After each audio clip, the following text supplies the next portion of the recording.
Example दे रहा हूं, या तो किसी को अपना बना लो या किसी के बन जाओ, तो उसको बोलते हैं अधीनता। ये बात अपने अंदर रखना। इफिसियों 5:6 को पढ़ते हैं, हाँ बाइबल में देखेंगे क्या लिखा। इफिसियों 5:6 में एक जगह पे परमेश्वर ने कलीसिया को क्या कहा, हाँ यदि कोई तुम्हें व्यर्थ बातों से धोखा न दे, हाँ, क्योंकि इन्हीं कामों के कारण परमेश्वर का क्रोध आज्ञा न मानने वालों पर भड़कता है। तो दिखा क्यों नहीं रहा स्क्रीन पे, सो रहा है क्या? तो हाँ फिर से पढ़ो।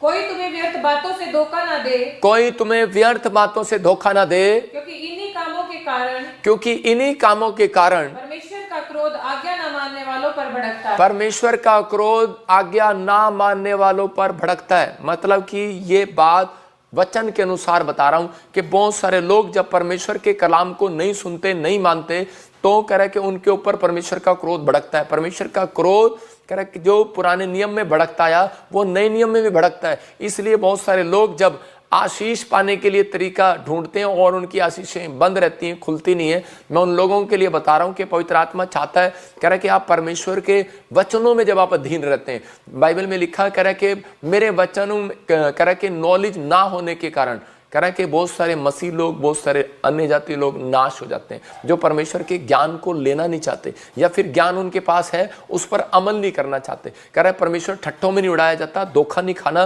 क्योंकि इन कामों के कारण परमेश्वर का क्रोध आज्ञा ना मानने वालों पर पड़ता है। तो कह रहा है कि भड़कता भी है और पड़ता भी है। तो यहाँ पर लिखा एक जगह पर, इससे पहले इसके 5 में कह रहा है शराब पीने वाले, व्यभिचारक, मूर्ति पूजक, कहता है कि परमेश्वर उन चीज़ों से नफरत करता है। कह रहा है कि और इसी कारण से कह रहा है मसीह बोलता है उनकी मेरे स्वर्ग राज्य में मिरास नहीं। आप समझ रहे हैं, परमेश्वर उन लोगों से नाराज होता है। देखो पवित्र आत्मा चाहता है, आज बहुत सारे लोग क्या करते हैं कि मूर्ति पूजा की तरफ चले जाते हैं। मतलब कि जैसे कि फ़ोटो बना लिया, कोई संत आ गया और उसकी फ़ोटो बना लिया और फ़ोटो बनाकर उसको पूजना स्टार्ट कर दिया, तो ये गलत है। आप समझ रहे हैं कि नहीं? चाहे उसमें वो फ़ोटो मेरी क्यों ना, आपको ऐसे नहीं करना। आप समझ रहे हैं? तो ये एक मूर्ति पूजा में आ जाता है। मतलब परमेश्वर हाथ के बनाए हुए दस्तकारों में नहीं रह सकता, क्योंकि परमेश्वर बोलता है इस बात के लिए। और कुछ लोग वेदी की लड़ाई लड़ते हैं, कह के पुलपिट और वेदी। मतलब क्या है कि वेदी वहाँ बनाई गई, कहता है कि कुछ लोगों को हम इसलिए नहीं वेदी के बारे में बताते हैं, क्योंकि वो वेदी जो है वो बहुत सारे लोग आकर उस वेदी पर ऐसे करते रहते हैं। इसका मतलब तो आपको उसको हटा नहीं रहे, आप उसको वहीं पर कर रहे हैं। तो इसका मतलब क्या है? पुलपिट, पवित्र वेदी। तो पवित्र वेदी जो है परमेश्वर ने नए नियम में वो आपके अंदर बनाई है। आप समझ रहे हैं कि नहीं? कि आपके अंदर की अगर आपने पारिवारिक वेदी बनाई है, अगर आपने अपने अंदर प्रार्थना की वेदी बनाई है, तो परमेश्वर आपके अंदर आकर बात करेगा, आपके अंदर से आपके लिए रास्ते खोलेगा। आप समझ रहे हैं कि नहीं? परमेश्वर को आप पा सकते हैं जब आप आंख बंद करते हैं। परमेश्वर के दर्शन होते हैं, आपको ड्रीम्स में भी आता है। वो कई बार शैतान भी ड्रीम्स आपको गलत दिखाता है, वो इसलिए दिखाता है कि ताकि आप परमेश्वर से गुमराह हो जाएं। तो आपको इन चीज़ों को ध्यान रखना है। कह रहा मैं इसलिए सिखा रहा हूँ कि ताकि आपकी नॉलेज बढ़े और आप आशीषित हो जाएं यीशु मसीह के नाम में। कुछ लोग एक जगह को बना लेते हैं बस कमरे के अंदर। मैं कह रहा हूँ कि ठीक है, आप अपने प्रेयर रूम को बनाओ, ये एक आदत है, एक स्वभाव है, आपको डालना है। आपने देखा इंडिया में एक जगह पर नंगे पैर चले जाते हैं और फौरन में सारे जूते लेकर पुलपिट के ऊपर जूते लेकर प्रचार करते हैं। तो आप समझ रहे हैं? तो आपको बहुत सारे लोगों के बातों का उत्तर आपको वचन से मिलता है कि हम परमेश्वर के लोग हैं।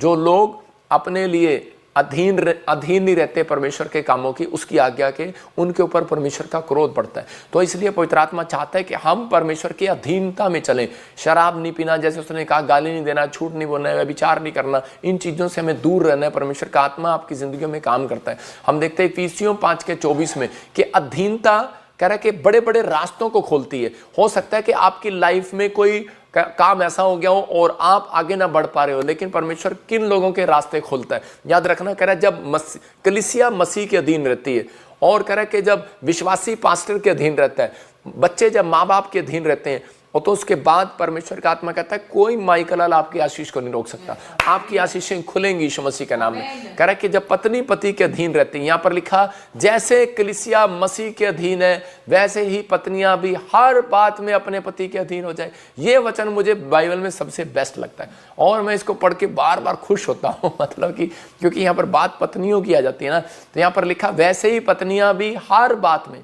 एक बात में नहीं, हर बात में। कितनी बात में? हर बात में अपने पति के अधीन रहे। लेकिन पता क्या करती हैं आजकल की औरतें? आजकल की औरतें हर बात में अधीन नहीं रहती। वो कहती हैं कि परमेश्वर ने कहा ठीक है अधीन रहना है, चर्च जाएंगे अधीन रहेंगी, बाइबल पढ़ेंगे अधीन रहेंगी, लेकिन घर में आएंगे बेलन तू खाएगा हम नहीं खाएंगे। तो मतलब कि क्या है कि उसके साथ हर बात में अधीन रहना है वहाँ पर, क्योंकि उसकी माँ ने सिखाया होता है। कहते बेटे नहीं कहीं ऐसा ना हो कर दमाद हाथ से निकल जाए, उसको थोड़ा कंट्रोल में रखना है, उसके ऊपर थोड़ा सा रोब शासन रखना है। लेकिन ये नहीं पता कह रहा कि कई बार कह रहा है जब आप अधीन नहीं रहते इसलिए औरतों के तलाक होने शुरू हो जाते हैं। इसलिए कह रहा है कि बच्चे माँ बाप से अलग हो जाते हैं और वो अपनी ज़िंदगी में आशीष नहीं पाते। जो बच्चे अपने माँ बाप के अधीन नहीं है, जो कह रहा है कि कलीसिया कह रहा है परमेश्वर के अधीन नहीं है, तो इसका मतलब कि उनकी ज़िंदगियों में आशीषें नहीं आती, शराब आना शुरू हो जाते हैं। मैं आज आपको बाइबल से बताऊंगा बहुत सारी घटनाएं ऐसी, लेकिन विश्वासी को अपने अंदर ये बात को डालना है। क्योंकि परमेश्वर ने अधीनता के बारे में इतना जोर क्यों दिया? क्योंकि सबसे पहला पाप जो है लूसीफर ने घमंड का किया था। और आज बहुत सारे लोग जो है इस पाप के अंदर फंसे हुए हैं, उन घमंड करते रहते हैं। मैं बहुत बाइबल पढ़ता हूँ, मैं बहुत प्रार्थना करता हूँ, ये तो मेरे सामने कुछ भी नहीं है, ये तो पास्टर मेरे सामने कुछ भी नहीं है। मैं कह रहा हूँ ये घमंड का पाप होता है, समझ रहे कि नहीं? तो यहाँ पर कह रहा है कि जब घमंड किया किसी ने तो उसी समय परमेश्वर ने कह रहे उसको गिरा दिया, उसको गिरा दिया। और लूसीफर ने जब घमंड किया, लेकिन उसने क्या किया, वो अधीन नहीं रहा परमेश्वर के, वो उसके जगह पर एक सिंहासन बनाना चाहता था और वो स्वर्गदूतों को अपने साथ जोड़ना चाहता था। तब परमेश्वर ने उसको उसी समय उसको वहां से गिरा दिया और परमेश्वर ने उस व्यक्ति से, उस स्वर्गदूत से जो अब वो शैतान बन चुका है, जिसका नाम लूसीफर है, उससे धोखा खाया हुआ है परमेश्वर ने, उसका दिल टूटा हुआ है। इसलिए वो ऐसे लोगों से सावधान करने के लिए इस वचन में बोलता है, कहता है कि इफिसियों की किताब में कि अपने विचारों को शुद्ध करो, कह रहा है अधीन रहो हे पत्नियों, कह रहा है कि हर बात में अपने पति के अधीन रहो। क्योंकि शैतान ने सबसे पहले किसको बहलाया फुसलाया? औरतों को फुसलाया। और क्योंकि वो सांप बनकर किसके पास गया था? औरत के पास गया था। और क्योंकि आदम उसकी बात में नहीं आया, लेकिन औरत उसकी बात में आ गई थी। इसलिए कई बार परमेश्वर जो है कह रहा है कि आशीष जो है कि याद रखना, लेकिन ये दोनों बातें एक अच्छी हैं, क्योंकि औरत ने ही बाद में यीशु मसीह की बात मानी। और कह रहा है कि और इसलिए आशीष भी औरतों के तरफ से आती है और शराब भी कई बार औरतों की तरफ से आते हैं। इसलिए कह रहा है कि कई बार परमेश्वर ने उसको टीच करने के लिए, आशीष देने के लिए समझाया। इसलिए लिखा एक जगह पर कह रहा है कि यही बात परमेश्वर कहता है, कह रहा है उस व्यक्ति के घर में आशीष है। जब उन्होंने बात नहीं मानी, जो उसने जब गलत किया, पति की बात नहीं मानी, तो क्या हो गया? उनके तन पे कपड़े भी नहीं रहे, वो जंगल में चले गए, उनके पास कुछ भी नहीं था और वो पत्तों के पीछे छिप गए। लेकिन परमेश्वर ने फिर भी उनके ऊपर दया किया। आज इंसान के ऊपर परमेश्वर फिर भी दया करता है, लेकिन बहुत सारे बच्चे इन बातों को समझते नहीं है। लेकिन यहाँ उत्पत्ति के 49 के 3 के 4 में लिखा, कह रहा है जब बच्चे माँ बाप के अधीन नहीं रहते तो वो माता पिता के उस बच्चे के लिए ज्यादा आशीष नहीं निकलती। जो बच्चे अधीन नहीं रहते अपने माँ बाप के, उनके मुंह से आप देख सकते हैं कि ज्यादा आशीष नहीं निकलती। जो बच्चा आपके अधीन रहेगा तो आप ज्यादातर उसको आशीष देंगे। यहाँ पर बाइबल बोलती है कि याकूब के जितने बेटे थे, उन बेटों में एक बेटा था, उसका नाम था रूबेन, और वो सबसे बड़ा बेटा था। और लिखा तब उस समय जो भविष्यवाणी कर रहा था, तो वो यहाँ पर देखो वो याकूब के लिए क्या भविष्यवाणी कर रहा है, क्या आशीष दे रहा है। और लिखा कर रहा है, हे रूबेन तू मेरा जेठा, मेरा बल और मेरा पौरुष का पहला फल है, प्रतिष्ठा का उत्तम भाग है, शक्ति का भी उत्तम भाग तू ही है। लेकिन उसके 4 में देखो क्या लिखा, कह रहा है तो जो जल के समान उबलने वाला है, इसलिए दूसरों से श्रेष्ठ ना ठहरेगा। इससे नाराज था वो, कह रहा क्योंकि तू अपने पिता की खाट पर चढ़ा, तब तूने उसको शुद्ध किया, वह मेरे बिछोने पर चढ़ गया। मतलब उसको क्या हुआ? क्योंकि वो उसके विरोध में रहा। जो रूबेन जो था वो याकूब के अपने बाप की सुतेली, मतलब कि अपनी सुतेली माँ के साथ सो गया, गलत काम किया उसने, व्यभिचार किया। और उसने जो गंदा ये काम किया तो उसके बाप के मुंह से वो घृणा की बातें उसके निकली। और उसने कहा कि तूने जो मेरे खिलाफ काम किया है, कहता इसलिए कहता कि कहता जो बड़े बेटे को आशीष मिलती है राजा बनने की, वो तुझे नहीं मिलेगी, वो छोटे बेटे को मिलेगी। बोला हालेलुया। तो उसके बाद कह रहा कि लेकिन यहाँ पर हो क्या रहा है, याकूब का लड़का रूबेन सारी जिंदगी भटकता रहा, अपनी लाइफ में फेलियर रहा।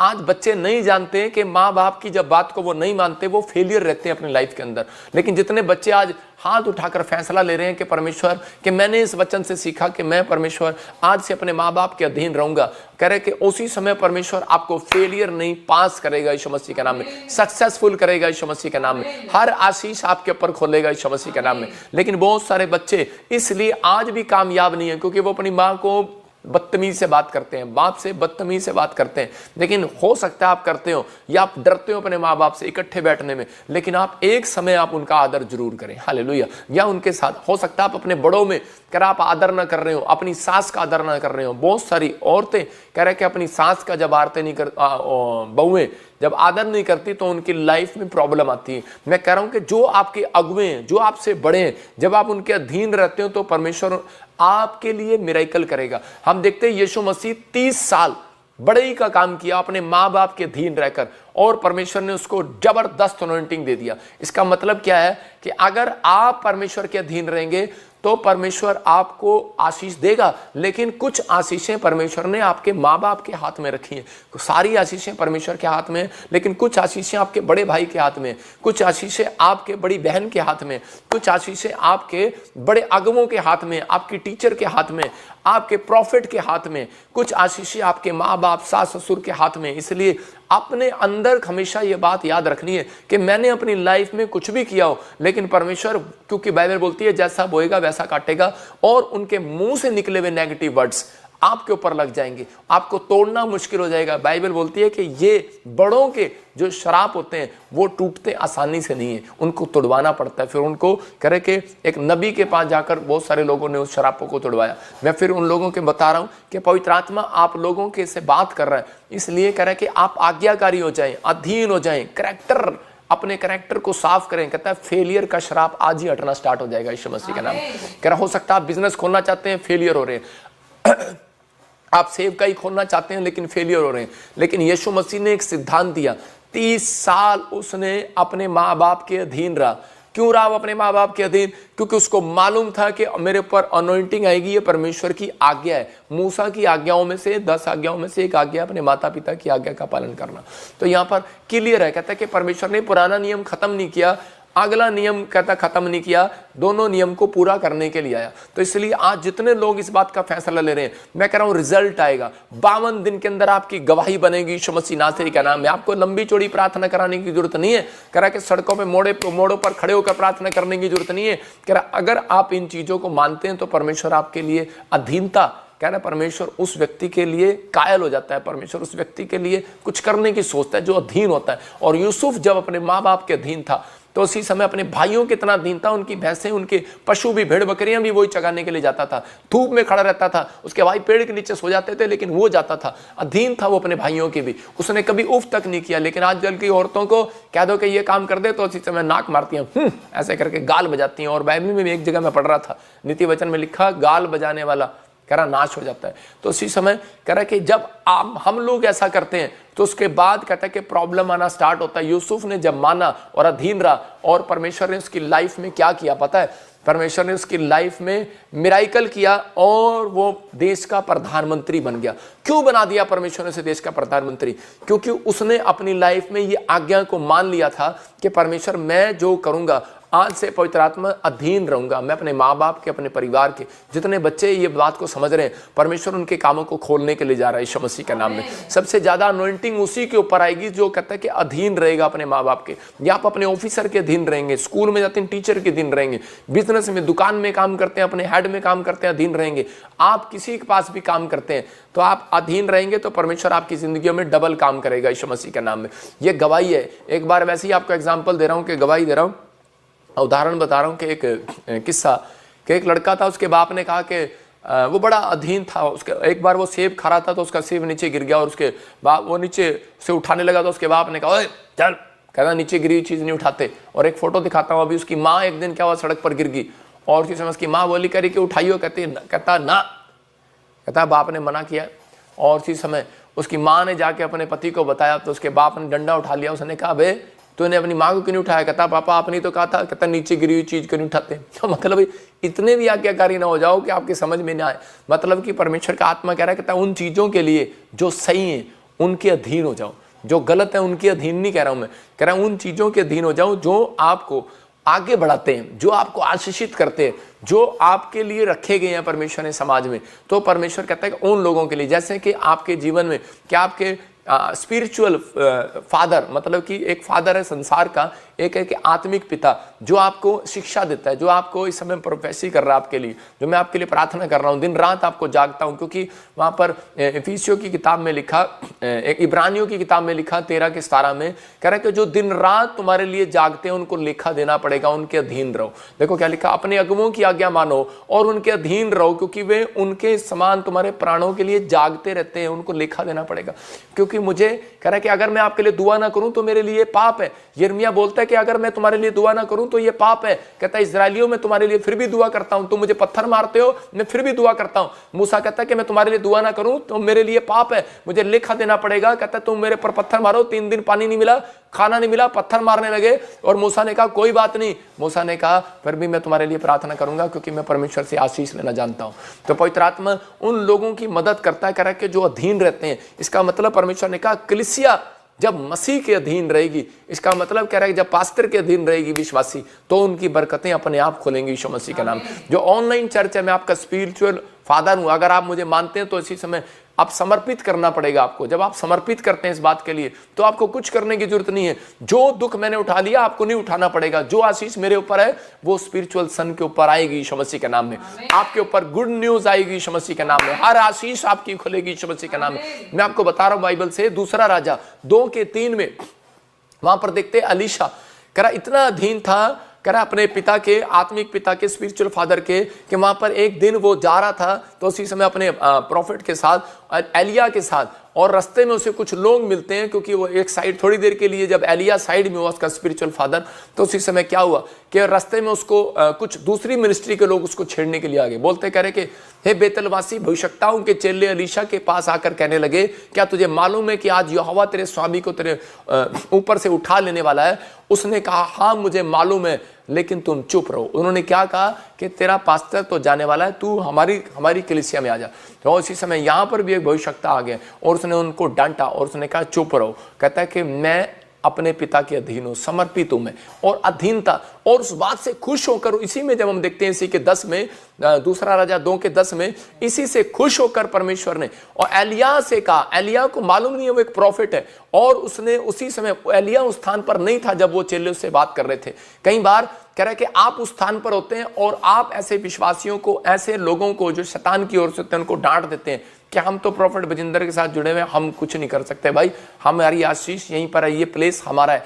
और उसी समय जब वो जुड़ा रहा तो उसी समय प्रॉफिट के को पवित्र आत्मा ने बताया और उसने देखो क्या कहा, उसने कहा तूने करा कि मांग तू क्या चाहता है। इसी के हम 9 में पढ़ते हैं तो वहां पर वो पूछ रहा था, यानी पढ़ेंगे 9 को।